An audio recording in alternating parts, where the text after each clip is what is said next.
El teólogo y pastor francés Juan Calvino dijo una vez las siguientes palabras, y cito: hemos de entender, dijo él, que el fin supremo de nuestra existencia es ser contados entre los adoradores de Dios. Repito, hemos de entender, dijo Juan Calvino, que el fin supremo de nuestra existencia es ser contados entre los adoradores de Dios.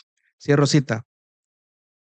Cuando Juan Calvino mencionó esto, evidentemente él no tenía en mente una orquesta de música, él no tenía en mente instrumentos de cuerda ni de viento, ni estaba pensando en ese momento en que esta orquesta entonara las alabanzas que estuvieran de moda en la actualidad de la música cristiana. Es más, ni siquiera estaba hablando de música. Y es que, hermanos, hay un concepto muy infravalorado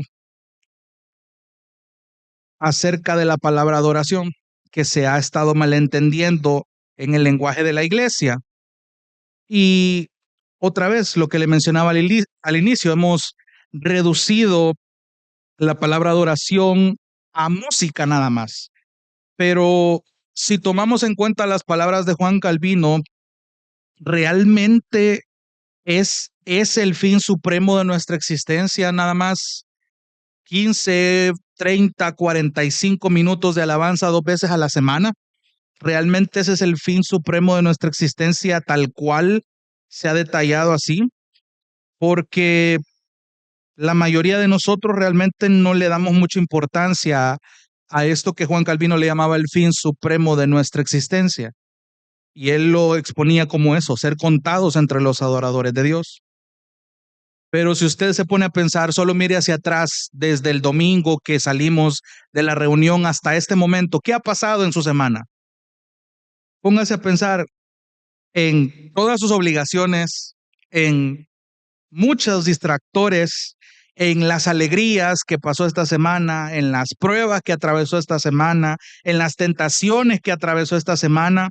Y solo esas cosas son más que suficientes para mantener su mente ocupada cada minuto del día. Y pensar en la eternidad no cabe en un día tan pesado, tan ocupado como eso. Diariamente, y lo hemos dicho así mucho tiempo a lo largo de este estudio, vivimos en fuego cruzado, vivimos en esta guerra espiritual todos los días, donde constantemente hay una lucha entre qué es lo que ocupa la atención de nuestra mente y de nuestro corazón la 24/7. No le estoy diciendo que sea negligente en sus obligaciones o en los lugares donde Dios le ha permitido estar, pero sí que su pensamiento debería de estar en lo eterno o debería de meditar constantemente en la eternidad, debería considerar la prioridad que requiere lo espiritual sobre su vida. Porque otra vez, pensar en la eternidad, o sea, ni siquiera hay tiempo para eso en medio de tanto ajetreo que muchas veces tenemos. Y es triste reconocerlo. Entonces quiero en esta ocasión, hermanos, hablar del tema de la adoración. Hay demasiado que decir al respecto, pero quiero irla enfocando específicamente al tema de la adoración corporativa. Vamos a iniciar esta primera parte esta noche definiendo conceptos correctamente sobre la adoración y ver de qué manera esto sí o sí tiene que generar un impacto en la unidad de la congregación. ¿Por qué? Porque es preocupante, hermanos, que la iglesia le esté restando valor al tema de la adoración corporativa. Porque si usted lo piensa bien, cuando Cristo hace esa preciosa obra de salvarnos en la cruz, Él resucita, Él asciende, Él nos deja su Espíritu Santo, cuando Él empieza a llamar a los suyos, al cuerpo, a este diseño llamado iglesia, Dios comienza a llamar a toda clase de personas a esta comunión con trasfondos formales y empieza a crear esta diversidad. Ya hablamos de ese tema. Cuando me refiero a diversidad, no quiero que me malentienda con lo que socialmente se asocia o se comunica, sino que cuando hablo de la diversidad en la iglesia, estoy hablando de la ensalada de personalidades que habitan en la iglesia. Todos venimos de contextos diferentes, de gustos diferentes, tenemos un humor diferente, tenemos una devoción diferente, tenemos maneras de expresarnos diferentes, una personalidad diferente, una manera de amar diferente. O sea, somos tan diversos y me encanta recordar esto porque realmente, de no ser por Cristo, ninguno de los que estamos acá nos habláramos entre nosotros. Cristo es el lazo más profundo que nos ha llegado a unir a gente de un montón de diferentes lugares, de un montón de diferentes contextos políticos, económicos, con pensamientos tan diversos. Y es eso precisamente lo que quiero dirigirlo en su mente.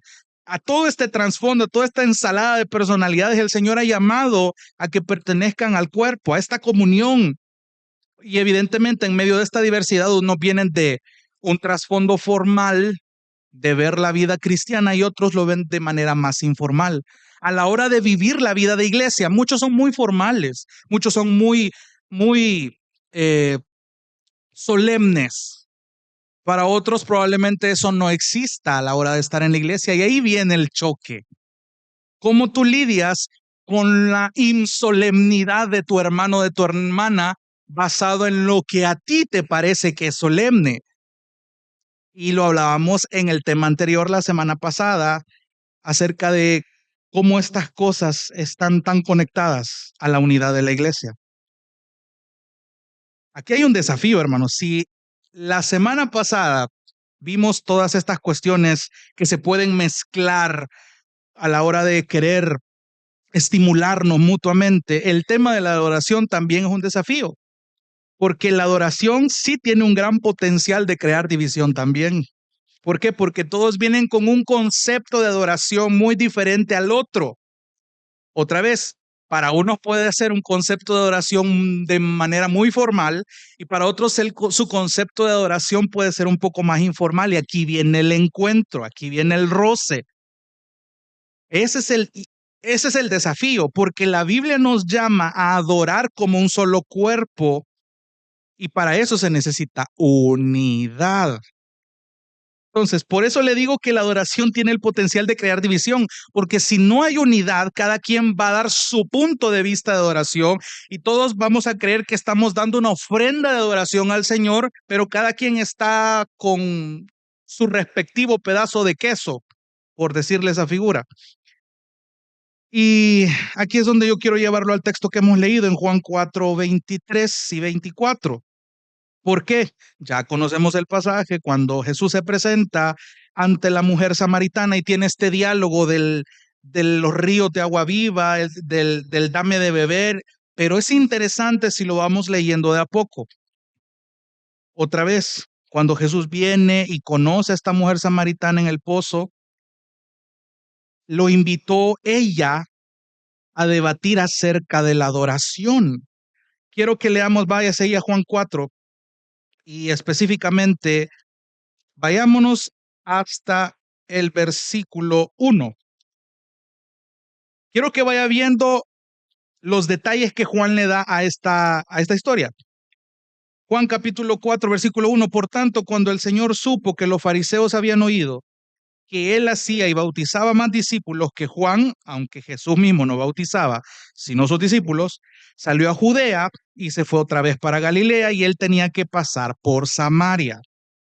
Llegó pues, versículo 5, a una ciudad de Samaria llamada Sicar, cerca de la parcela de tierra que Jacob dio a su hijo José, y allí estaba el pozo de Jacob. Entonces Jesús, cansado del camino, se sentó junto al pozo y era cerca del mediodía. Solo póngase a pensar, si de por sí aquí en San Salvador, en la actualidad, la ola de calor que se ha levantado, a eso de las 3, 4 de la tarde, es cruel. Ya imagínense a la hora de la mediodía, en un lugar de oriente.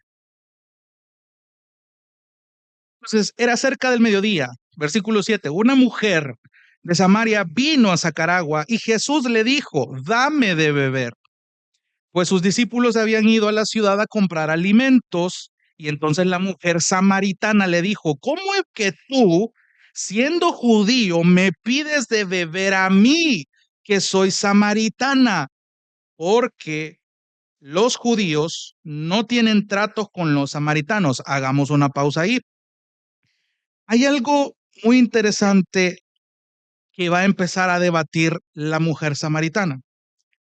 Claro, solo para darle un contexto, ahí por el siglo 8 antes de Cristo, Asiria, el reino de Asiria, conquistó Samaria, que era una parte del pueblo de Israel, y estableció en ella gente idólatra de otras naciones para que estuvieran viviendo y se casaran con los samaritanos.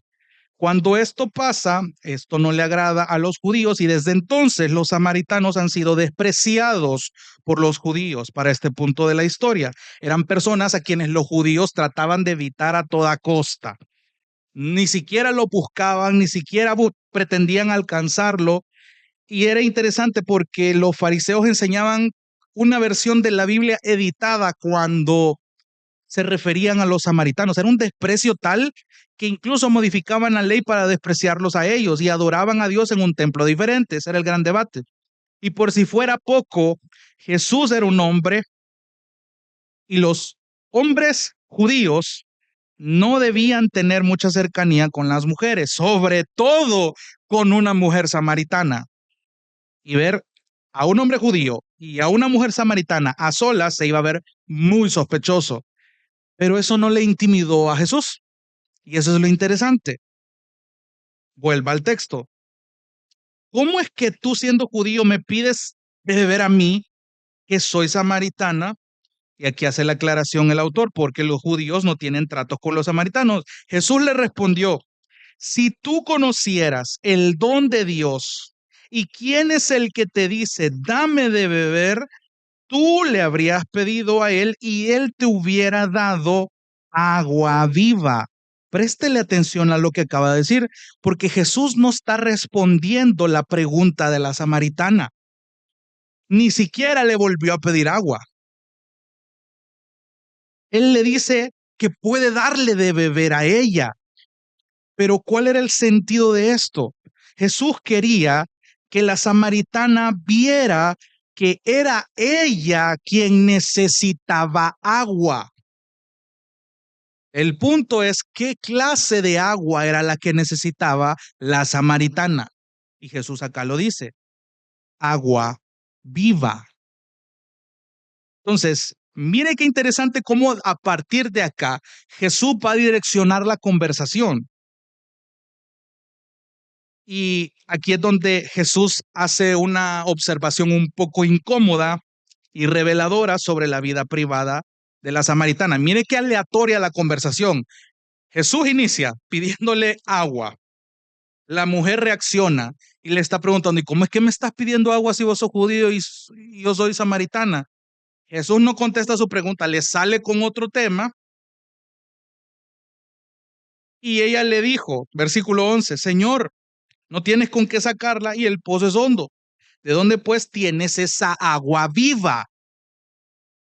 ¿Acaso eres tú mayor que nuestro padre Jacob, que nos dio el pozo del cual bebió él mismo y sus hijos y sus ganados? Ojo, mire cómo esto va direccionándolo. Jesús le respondió, versículo 13, todo el que beba de esta agua volverá a tener sed, pero el que beba del agua que yo le daré no tendrá sed jamás, sino que el agua que yo le daré se convertirá en él en una fuente de agua que brota para vida eterna. Esto es una clara alusión a la obra del Espíritu que constantemente está fructificando en la vida del creyente luego de un nacimiento nuevo. Versículo 15, Señor, le dijo la mujer, dame esa agua. Mire cómo inicia la mujer en la conversación y miren este punto, cómo está reaccionando. Dame de esa agua para que no tenga sed, ni venga hasta aquí a sacarla. Ella no estaba entendiendo el punto. Jesús le dijo, ve, llama a tu marido y ven acá. Bueno, no tengo marido, respondió la mujer. Jesús le dijo, bien has dicho, no tengo marido porque 5 maridos has tenido y el que ahora tienes no es tu marido. En eso has dicho la verdad. En este punto, la conversación se tornó incómoda, reveladora. De alguna manera, la mujer reaccionó. Otra vez, muy implícitamente, esta conversación era sobre adoración. No es común, hermanos, que un hombre que tú acabas de conocer te revele los detalles más escandalosos de tu vida. Entonces la mujer comprendió de alguna manera que Jesús debía ser un profeta. Versículo 19. La mujer le dijo, Señor, me parece que tú eres profeta. Nuestros padres, ojo, mire el tema que está tocando. Tú eres profeta. Entonces, quiero constatar algo. Nuestros padres, versículo 20, adoraron en este monte y ustedes dicen que en Jerusalén está el lugar donde se debe adorar. Jesús le dijo, versículo 21, mujer, cree lo que te digo. La hora viene cuando ni en este monte ni en Jerusalén adorarán ustedes al Padre. Ustedes adoran lo que no conocen. Nosotros adoramos lo que conocemos porque la salvación viene de los judíos. Y ahí es donde entra el punto de la hora viene, la hora es, que es el texto que acabamos de leer. Entonces, mire la pregunta sobre la adoración que la samaritana empieza a hacer, porque a estas alturas la mujer pudo estar tratando de cambiar el tema o de desviar la atención de su vida con 5 maridos, o realmente le interesaba resolver el debate entre ambos pueblos. Incluso es posible que ella tuviera la esperanza de lidiar de alguna manera con su pecado. Hay posibilidades, pero el texto no nos lo dice. Pero eso no importaba, había algo importante ahí. Esta vez Jesús respondió su pregunta. Jesús le dijo a la mujer que su conocimiento sobre la adoración era insuficiente. La mujer se estaba fijando más en una geografía, en algo, en un terreno, en algo físico que a la larga iba a desaparecer. Ella ni siquiera conocía lo que afirmaba adorar. ¿No te suena familiar esto ahora? Qué triste saber que hay mucho pueblo de Dios, hay muchos creyentes, hay muchos cristianos que afirman ser cristianos y que afirman adorar al Dios y que creen en un Dios y que adoran a este Dios, pero no es el Dios de la Biblia. Y por lo tanto es un Dios que para ellos es desconocido. Es un conocimiento insuficiente. Entonces, y póngale atención porque eso fue después de haberle señalado esta incongruencia entre su vida y la religión que profesaba. Y Jesús continúa en ese diálogo y me encanta el versículo 23. Note que la expresión adorar en espíritu y en verdad está repetida 2 veces. Ese énfasis en la Biblia no lo pierda de vista, porque la Biblia está enfatizando algo importantísimo en este texto. Versículo 23, la hora viene y ahora es cuando los verdaderos adoradores adorarán al Padre en espíritu y en verdad. Primera vez. Porque ciertamente los tales el Padre busca que lo adoren. Versículo 24, Dios es espíritu y los que lo adoran deben adorar en espíritu y en verdad. Hay algo que Juan nos está queriendo decir acá en este punto. En espíritu y en verdad. Hay otra cosa que llama mi atención aquí y que de hecho muy providencialmente hemos estado estudiando con los hermanos de alabanza y de multimedia en un discipulado que tenemos con ellos sobre este texto. ¿Cómo es que el Padre busca? ¿Acaso Dios está mendigando adoración de nosotros?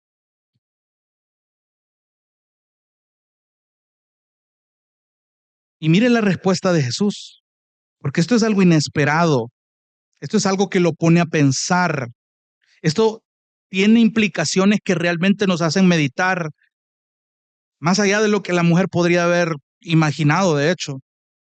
Y esas implicaciones son a las que quiero llegar, que esto ya nos afecta a usted y a mí como iglesia. Quiero que le preste atención a algo que el autor Bob Coughlin comenta respecto a este texto. Y cito, él dice, el hecho de que Jesús tuviera esta conversación con una mujer inmoral en un pueblo desconocido debería decirnos algo. Dios no está buscando adoradores entre las personas importantes y populares, entre las que tienen poder y éxito. El creador del universo está buscando verdaderos adoradores en todas partes. Cierro cita. ¿Qué quiero llegar con esto? ¿Cómo es que Dios busca? Ya vamos a examinar bien esa palabra. Pero más que explicar cómo es que Dios busca, primero sería resolver la pregunta, ¿por qué Dios está buscando algo? Porque Él todo lo sabe, Él todo lo ve. Entonces no es posible que se le pierdan estas cosas o que se le escapen o que exista una leve idea de que pareciera que Dios le insatisface algo o se siente incompleto por algo. Porque Dios es autosuficiente, eso es algo que podemos ver en la Biblia. Él no tiene ninguna necesidad. Pero ¿por qué Dios buscaría algo? Porque eso es lo que el texto aparentemente nos está diciendo. Y me encanta esto porque si lo trasladamos a nuestra carnalidad, por así decirlo, a nuestra vida cotidiana, cuando usted busca algo, lo está buscando porque es importante para usted. Usted perdió algo y empieza a buscarlo con interés, con la intención de encontrarlo, porque lo está buscando para un propósito, porque le importa esto, porque usted busca lo que tiene valor para usted.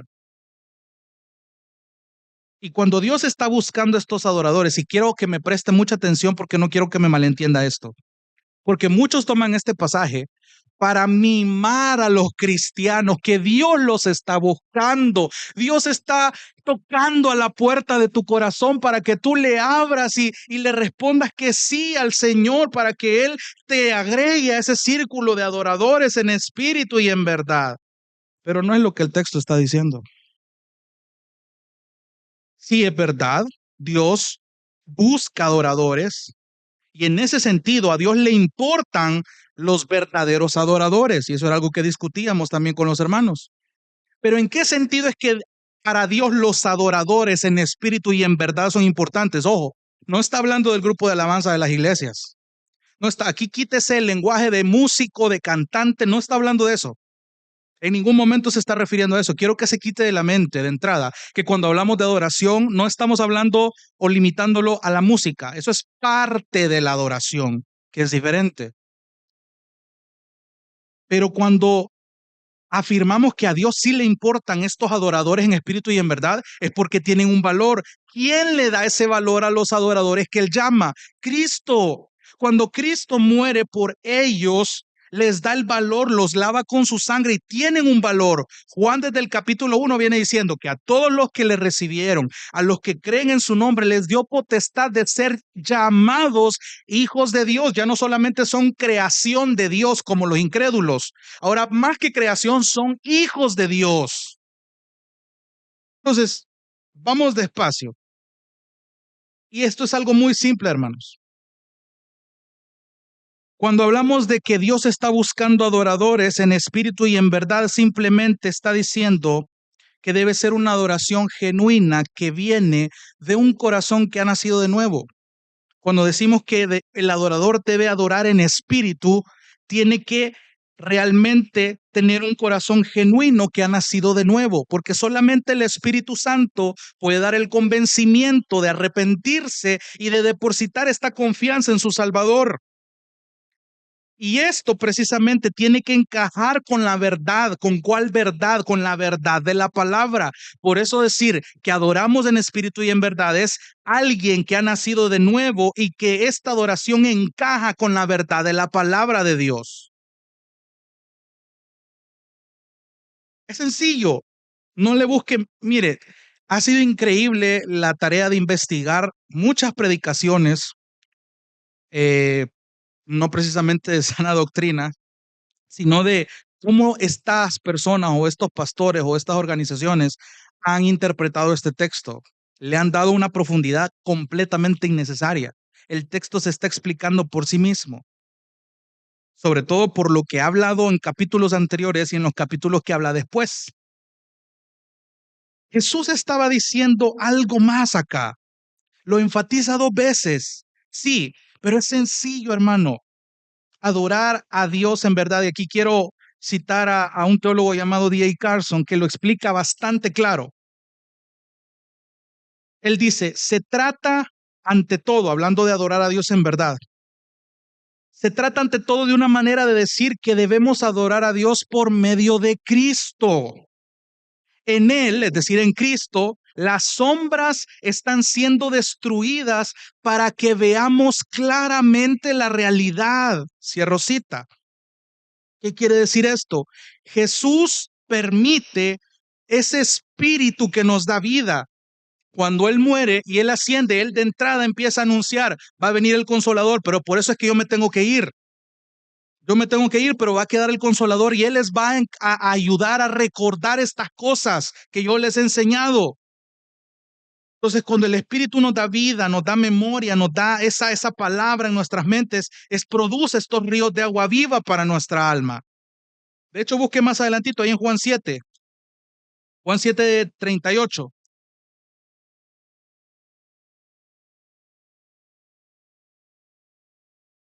Desde el 37, hablando de la gran invitación. En el último día, dice, el gran día de la fiesta, Jesús, puesto en pie, exclamó en alta voz, si alguien tiene sed, que venga a mí y beba. El que cree en mí, como ha dicho la Escritura, ¿se da cuenta? De lo más profundo de su ser brotarán ríos de agua viva. Pero él decía esto, mire qué precioso, no solo lo deja de manera ambigua, sino que el 39 es la explicación correcta de esto. ¿A qué se refiere con ríos de agua viva? Versículo 39. Pero él decía esto del Espíritu. Otra traducción dice, pero él se refería hacia el Espíritu que los que habían creído en él habían de recibir porque el Espíritu no había sido dado todavía. Eso pasó hasta Hechos 2. Pues Jesús aún no había sido glorificado. ¿Se da cuenta cómo la Escritura se explica solita? Vuelva 2 capítulos atrás, perdón, 3 a Juan 4. Él da vida a nuestro espíritu y nos permite conocer a Cristo, amar a Cristo, adorar a Dios el Padre a través de Cristo. Entonces, otra vez, ¿a qué me quiero referir yo cuando dice que el Padre busca? Porque aquí está diciendo, versículo 23 al final, porque ciertamente, verdaderamente, a los tales el Padre busca que lo adoren. ¿Dios está acaso mendigando adoración de su pueblo? No. Y esto tiene mucho sentido malentenderlo porque nosotros y los creyentes de ese tiempo vivían en un contexto de filosofías griegas, de pensamientos griegos, de cultura greco-romana, es decir, el Imperio Romano y el griego estaban en su auge. ¿Y qué es lo que esta gente entendía de sus dioses? Bueno, usted creo que no es ajeno a ciertas películas, por ejemplo, que hablan de estas culturas, de los dioses de Zeus, de Mercurio, de Júpiter, de los semidioses de aquí que allá, pero todas estas historias tienen algo en común, y es que las deidades, esos dioses paganos, dependían de la adoración de sus seguidores. Estos dioses se debilitaban si ya no eran adorados. Por lo tanto, el pensamiento caía todo en el centro del hombre. El hombre era el centro, por lo tanto, el Dios a quienes ellos adoraran dependía de ellos mismos. Ese era el pensamiento completo. Y la gente creyó que Jesús era igual, que el Padre era igual. Y la Biblia nos da un gran recordatorio. No, no, no. De entrada, la Biblia nos dice desde Génesis 1:1, en el principio Dios creó, o sea, nada existía más aparte de Él. Es algo tan precioso saber que Dios se sostenía por sí mismo, o sea, Él no necesitaba mayor cosa, solo el hecho de que Él estuviera existiendo y era más que perfecto, no se lo podría explicar con mayor palabra. Y que llegar a afirmar que Dios está mendigando adoración de nuestra parte es totalmente contrario, no tiene sentido. Dios no necesita mi adoración, présteme atención. Dios no necesita mi adoración, tiene todo un ejército de ángeles que constantemente le adoran incluso mejor que nosotros. Y esto es un golpe a nuestro ego, sobre todo siendo músicos, siendo cantantes. O sea, esto es muy, muy, pero muy confrontador. Dios no necesita mi adoración, pero el texto me está diciendo que Dios busca adoradores que lo adoren. Pero ojo, otra traducción en el idioma griego para buscar, y aquí tiene todo el sentido del mundo, es requerir o demandar, y eso cambia completamente el sentido. Entonces, bajo esta traducción, diría que el Padre está requiriendo que lo adoren o está demandando adoración, no porque Él lo necesite, sino porque lo merece. Él es digno de alabanza, Él es digno de adoración. ¿Te das cuenta? Dios no está, el Padre no está mendigando adoración. Simplemente Él está en esta posición totalmente válida de poder demandar adoración. ¿Por qué? Porque los adoradores que Él está buscando, Él mismo los llama, Él mismo los redime, Él mismo los capacita para que Él, de Él mismo, salga el estándar para adorar. ¿Se da cuenta? O sea, ni siquiera para adorar servimos y lo hacemos por nuestra propia cuenta. Dios tuvo que ser tan misericordioso y lleno de amor que así de podrido nos salva, nos llama, nos capacita y nos dice todavía, me vas a adorar de esta manera y de esta forma que yo voy a hacer posible. Esa es la adoración en espíritu y en verdad de la que Juan está hablando. En otras palabras, lo voy a resumir acá y aquí en la pantalla aparece, necesitamos a Dios para adorar a Dios. Grábeselo muy bien, porque esto de la adoración es clave, porque lo que Juan nos está diciendo es precisamente eso. Se necesita a Dios para adorar a Dios. Jesús viene y le dice a la mujer samaritana, no solamente que el Padre buscaba, requería, demandaba verdaderos adoradores, sino que Él, otra vez, Él había venido en su primer venida para hacer de esta samaritana uno de esos adoradores. Y en ese sentido yo me puedo identificar mucho con la mujer samaritana. ¿Por qué? Porque yo tenía un concepto errado de adoración.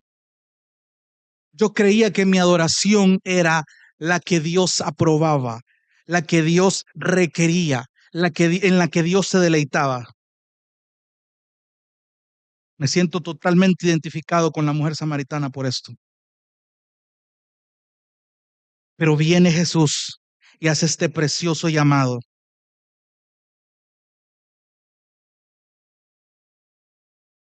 La historia de la samaritana es su historia también. La de todo aquel que ha sido llamado a adorar a Dios en espíritu y en verdad y que ahora forma parte del cuerpo. Pero ¿qué implica eso, hermano? Que usted y yo tenemos que reconocer que somos incapaces para adorar a Dios a nuestra manera. Si usted ha venido con el pensamiento, es que así me enseñaron, es que así es la tradición, es que yo vine de este ámbito, yo vine de este contexto, a mí me enseñaron de esta manera, que era la adoración a Dios, pero Juan 4 te está dando otra pauta. Tu adoración a tu manera no sirve, no es la que Dios requiere, no es la que Dios demanda, no es la que Dios está buscando. ¿Qué es lo que hace Él? Él te llama, Él te trae por su gracia y se revela a través de la palabra. Y entonces a través de su palabra podemos saber cómo adorarlo. ¿Se da cuenta cómo esto va cuadrando? ¿Se da cuenta cómo la adoración no es solo música? Podemos llegar a pensar que entendemos la adoración y es todo lo contrario. Dios viene y nos altera nuestra definición de adoración, así como la samaritana tuvo esta reacción junto a Jesús en el pozo. Solo pregúntese, ¿cómo respondería usted si Jesús quiere alterar su entendimiento sobre la adoración? ¿Qué pasa si lo que usted ha entendido de la adoración realmente no es lo que ha estado creyendo que es correcto? ¿Cómo sería su actitud? ¿Qué estaría dispuesto a ceder o a no ceder? Porque, ojo, ir entendiendo esta teología necesito que lo vaya digiriendo porque esto va a tener un impacto en su vida práctica. Y aquí está la clave, porque no se trata primeramente de que Jesús necesita recibir algo de nosotros en primer lugar. No, quiero que le des la vuelta a la tortilla, hermano. La adoración no es que nosotros en primer lugar le demos algo al Señor o que el Señor recibe algo de nosotros primero. No, no, no. Es Él el que nos da primero la capacidad de adorarle para que una vez entendiendo cómo adorarle podamos responder correctamente. Ese es el sentido. Hasta en eso Dios lleva el primer lugar.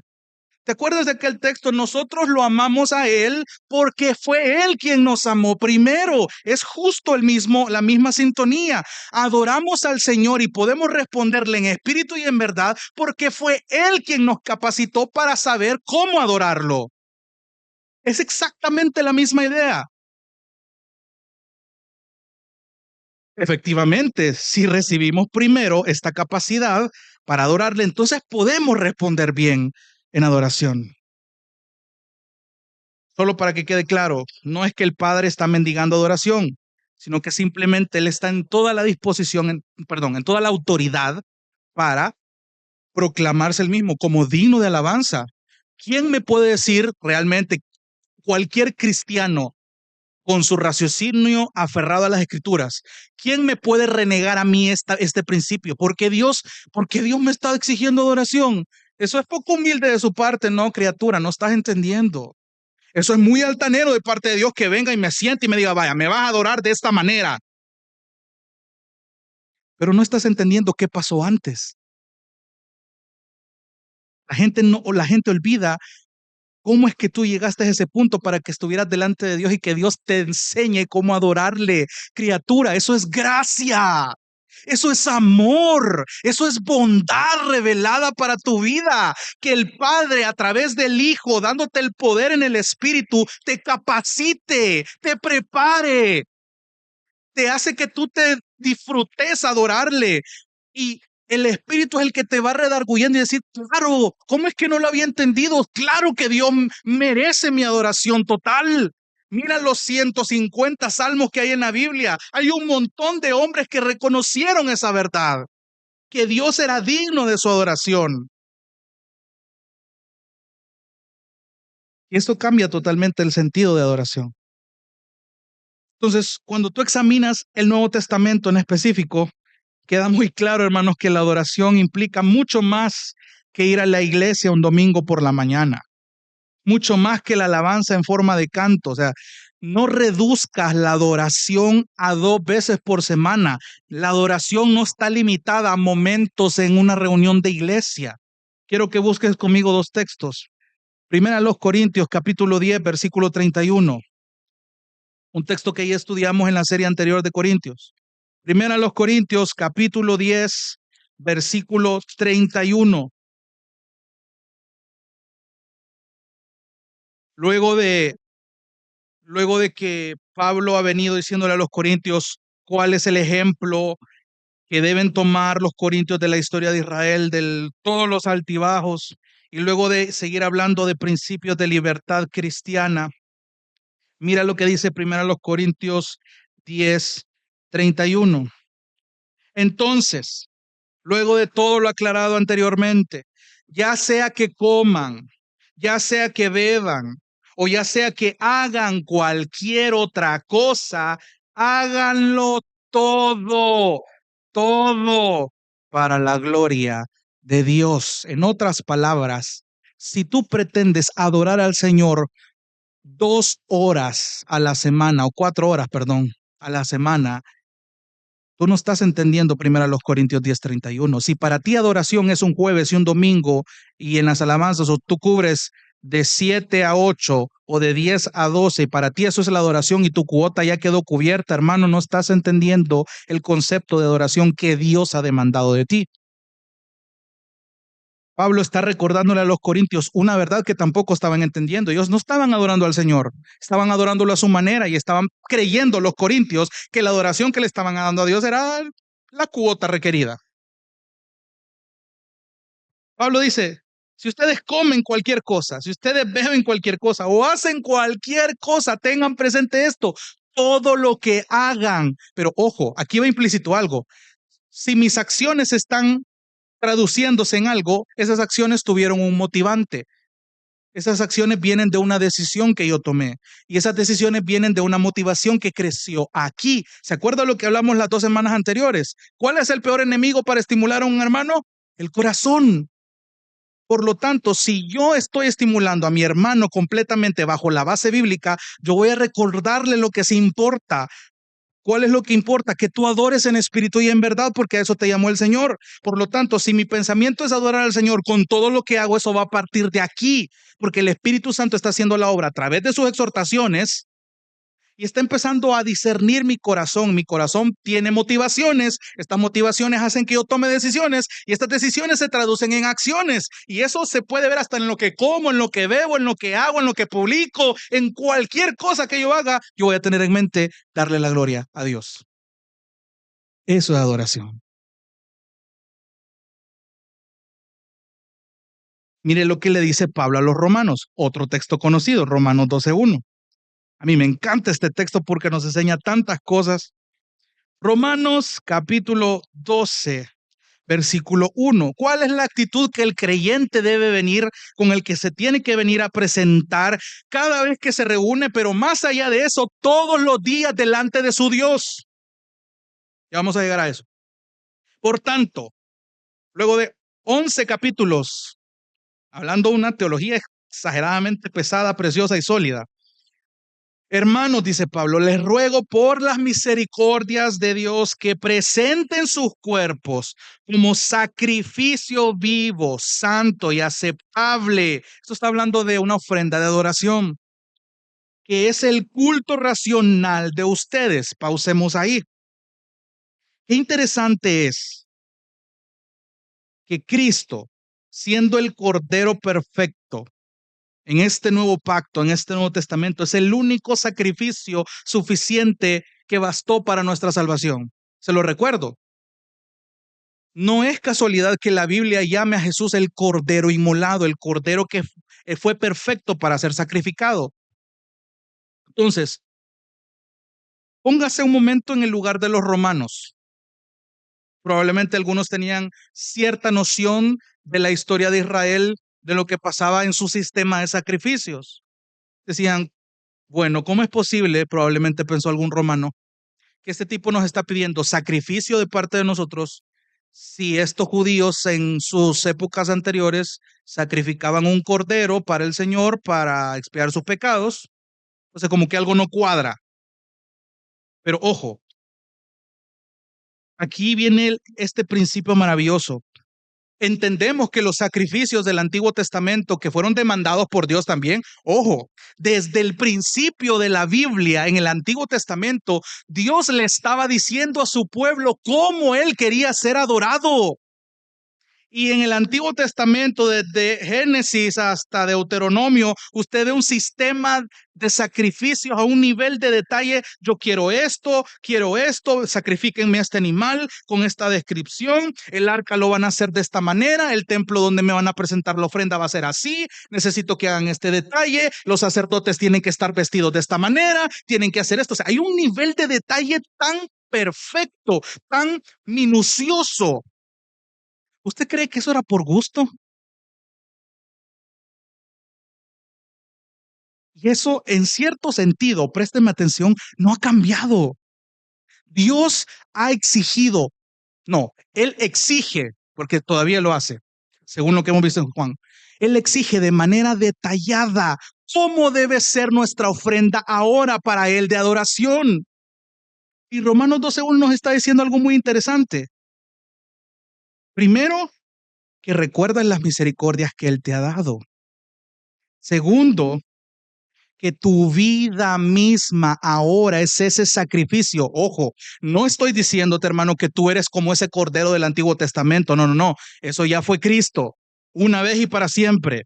Pero ¿qué es lo que tú debes hacer ahora a partir de este nuevo nacimiento? Tú vienes y te presentas delante del Señor, no solo en la iglesia, todos los días que tú te levantas y ofreces tu cuerpo Solo ponte a pensar, ¿qué es lo primero que te pasa por la mente cuando te levantas? Solo ahí fracasamos muchos en nuestra ofrenda de adoración. Primero vemos el teléfono. Otros de un solo van corriendo hacia bañarse porque ya van tarde. Pero por lo menos un momento de dar gracias, o sea, entre agarrar señal y quedarse medio dormido a la orilla de la cama, Señor, gracias. He amanecido y eso ya es gracia y eso ya es misericordia. ¿Te das cuenta cómo en cosas tan mínimas podemos ofrendar nuestro cuerpo como un sacrificio vivo, santo? ¿Por qué Dios exige santidad? Porque Él es santo. La demanda es que seamos santos como Él es santo y por lo tanto esto nos va a ser aceptable delante del Señor. Yo no puedo adorar a Dios a mi manera porque si no yo estoy siendo no aceptable delante del Señor. Y aquí viene lo precioso, hermanos. Los sacrificios que ofrecemos ahora en este nuevo pacto no son ofrendas quemadas. ¿Sabe cuál es la ofrenda? Así como pasaba en el Antiguo Testamento. El sacrificio que ahora ofrecemos en el nuevo pacto es la sumisión de cada aspecto de nuestras vidas para la gloria de Dios. Eso es lo que Romanos 12:1 nos está exigiendo.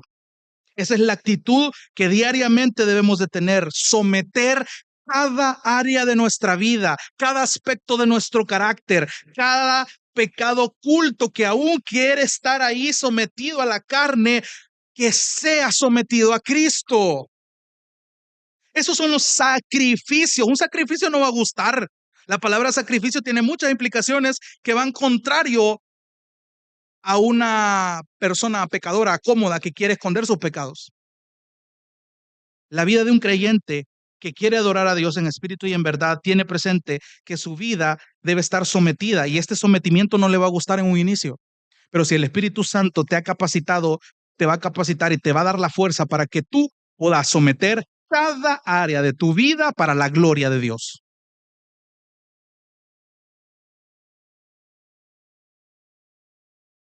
Y entonces tiene sentido lo que dice Romanos 12:2. Cuando tú entiendes esto, la exhortación tiene sentido. No te adaptes a este mundo. ¿Sabe cuál es una cualidad, al menos en nuestra cultura, del salvadoreño? El salvadoreño se adapta, se rebusca. Cuando hay una necesidad, si tiene que viajar en bus, se rebusca. Si le tocó irse a pie, lo hace a pie. Si está a punto de llover, si se le tocó mojarse, pues se moja, pero se tiene que adaptar. Si está viviendo de una vida y de repente por X situación pasó a tener otro estilo de vida, se adapta. O sea, tenemos el chip como ser humano de adaptarnos a la situación que se dé. Pero ¿cuál es la exhortación acá? Que tú no te adaptes a ese mundo, así como tienes la capacidad de adaptarte a las situaciones que la vida te traiga. No lo hagas con la cultura que te rodea. Ese fue el error de los corintios. Si tú te adaptas a la cultura de hoy, la gente no va a ver ninguna diferencia en ti. Y lo que es más preocupante aún, la ofrenda de adoración que tú pretendes darle a Dios no es viva, no es santa y mucho menos es aceptable. Por lo tanto, no te debes adaptar. Si hay algo a lo que te exhorto en esta noche, a que no te adaptes, es a la cultura de este mundo. Porque la cultura de este mundo está buscando mezclarse con las verdades del Evangelio. Ya lo hemos visto en Corintios, en el estudio. Ya lo hemos visto la semana pasada. Cuán sutil y peligroso es que los pensamientos y filosofías del mundo buscan crear esta brecha que separe la verdad del Evangelio con la vida que yo quiero vivir a la luz de ese Evangelio. Y eso es peligroso. Pero cuando la palabra viene y me alimenta, esta es la adoración que yo tengo que dar. Esto es adorar en espíritu y en verdad. Esta es la forma que Dios me pide, que Dios me exige, que Dios requiere de mí. No te adaptes a este mundo. Y mira, Pablo está amarrando justo lo que hemos venido hablando con Juan. No se adapten a este mundo, sino transfórmense. Esa es la palabra, transfórmense. ¿Transformar qué? ¿A través de qué? Sigue diciéndolo, transfórmense. ¿Cómo? Mediante la renovación de su mente. Como creyente, hermano, ¿a dónde tú puedes acceder? ¿Cuál es el medio de gracia que Dios ha puesto delante de ti o a disposición tuya para que tu mente sea transformada? La palabra del Señor.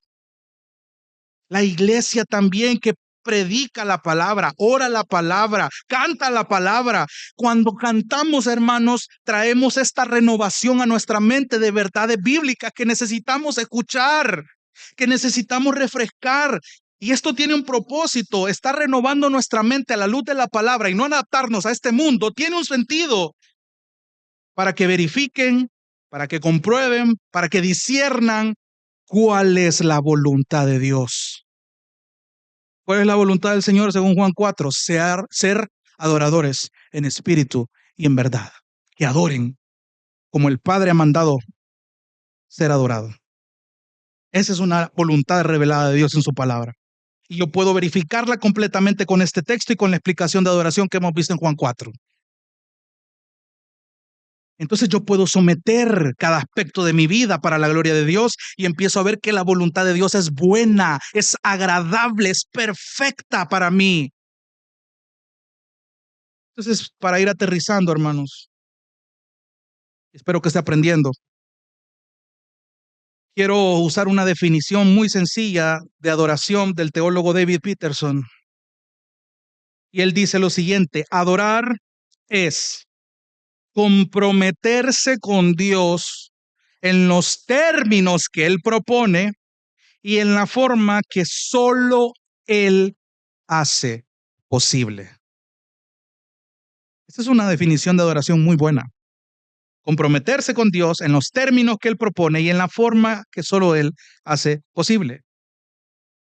Y si analiza esta definición, esto abarca todo tipo de adoración, porque usted demuestra adoración con sus afectos, con sus sentimientos, demuestra adoración con sus emociones, demuestra adoración con sus acciones, demuestra adoración con su obediencia, demuestra adoración con sus relaciones, demuestra adoración incluso, bueno, eso ya incluye nuestra adoración corporativa. Y aquí es donde yo quiero dejar la pausa para continuar la siguiente semana. Porque cuando usted entiende a nivel individual la demanda de adoración y la responsabilidad que usted como individuo, parte del cuerpo de Cristo, tiene, esto le va a hacer llegar a la conclusión de que Dios nos ha llamado a todos nosotros, así de diversos, a adorarle a Él a la manera que Él lo ha pedido, como la iglesia. Y aquí es donde viene el conflicto. Porque aquí es donde nuestra adoración corporativa se va a ver fructificada.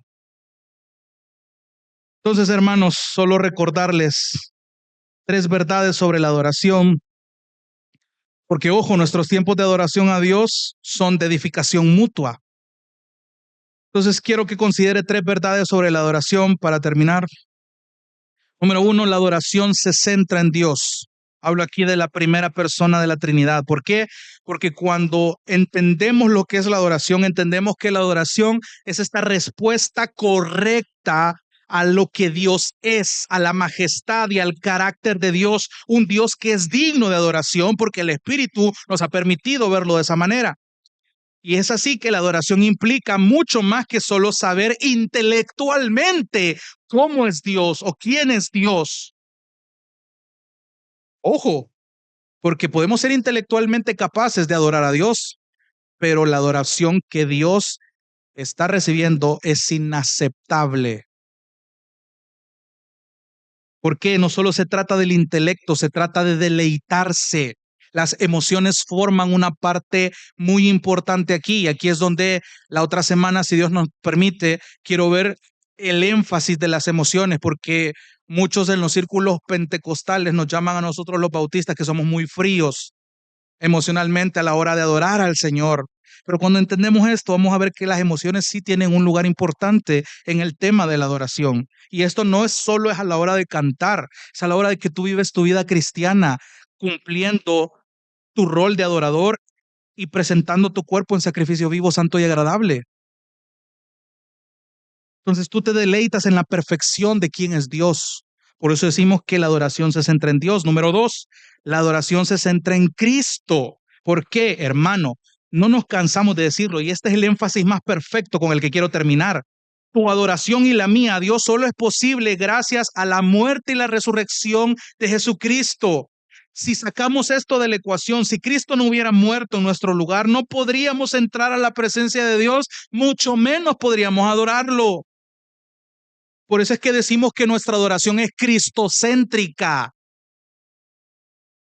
Muy claramente, si tú lees Apocalipsis 5, tú vas a ver un escenario tan bello donde Dios está sentado en el trono, sosteniendo un libro que está sellado, y solo el león de la tribu de Judá, que también es llamado el Cordero, puede abrir ese sello. Solo Él es digno. ¿Quién es este Él? Es Cristo Jesús. Entonces leemos que Cristo estaba de pie en medio del trono, siendo uno con Dios, y entonces Cristo es alabado como el que fue inmolado, el que es digno de tomar el libro, de abrir los sellos, y desde ese punto en Apocalipsis, la adoración se dirige no solamente al que está sentado en el trono, sino también al Cordero. Es triste a veces ver que en las iglesias, y lo digo en el lenguaje de la música porque es usualmente donde ahí empieza este tema. Es triste saber que las alabanzas actuales de hoy, porque también me di a la tarea de investigar cuáles son las tendencias en las iglesias que se cantan hoy, y es triste ver lo poco cristocéntricas que son las alabanzas en la iglesia ahora. Alabanzas ambiguas, alabanzas que realmente no nos hacen entender cuál es nuestro rol de adoración en espíritu y en verdad. Tenemos que examinar esto también. Y número 3, la adoración es únicamente empoderada por el Espíritu Santo. Porque antes de enseñarnos a cantarnos unos a otros y agradecer en nuestros corazones a Dios, como dice Efesios 5:18, nos llama a ser llenos del Espíritu. No que nos embriaguemos con vino, sino ser llenos, controlados, gobernados por el Espíritu. En Juan 16, hablando del Espíritu Santo, Jesús le enseña que el ministerio del Espíritu es alguien que lo glorifica. Por lo tanto, yo no puedo adorar al Señor en espíritu y en verdad si no soy alimentado ni gobernado por el Espíritu Santo. Solamente Él es el que trae a mi mente y mi corazón esas verdades que deben provocar en mí no solo un deleite intelectual, sino un deleite emocional. Yo estoy respondiendo con todo mi ser, razón y emociones a quién es Dios, y por eso es que lo alabo, por eso es que le adoro. No solo le canto, vivo rendido a Él en cada aspecto de mi vida. Eso es adorar en espíritu y en verdad. Jesús dice ahí mismo, el Espíritu me glorificará porque tomará de lo mío y os lo hará saber. Quiero concluir citando otra vez al hermano Bob Kauflin. Y él dijo lo siguiente: el estudio de la Biblia no apaga nuestra adoración a Dios, como muchos lo afirman, sino que más bien la enciende y la orienta. No podemos limitarnos a escuchar más música para ser verdaderos adoradores. Necesitamos encontrarnos con Él más frecuentemente en nuestras Biblias. Cierro cita. ¿Por qué? Porque si no somos específicos sobre quién es Dios y lo que ha hecho, hay un gran peligro, hermano. Podemos ofrecer una adoración errónea. Y de eso vamos a hablar, si Dios nos da vida, la siguiente semana. Espero, hermano, que hayamos sido muy edificados con esto, y la exhortación es que busquemos y procuremos ser adoradores en espíritu y en verdad, porque a eso nos ha llamado el Señor. Vamos a orar. Dios te bendiga. Realmente es un privilegio para nosotros que puedas escuchar el mensaje de la palabra de Dios. Esperamos que Dios obra en tu vida grandemente a partir de lo que puedas escuchar y aprender a través de este sermón. Sin embargo, creemos que solo este sermón es insuficiente y no debería de suplantar por ningún motivo tu asistencia a una iglesia local. La iglesia local es el medio por el cual Dios obra en la vida de su pueblo. Te motivamos a que busques una iglesia sana donde congregarte, o puedas contactarte con nosotros en nuestras redes sociales para que nos puedas visitar. Será un gusto poder servirte y que podamos juntos adorar a Dios en comunión con sus redimidos mientras aprendemos de su palabra. Que el Señor te bendiga.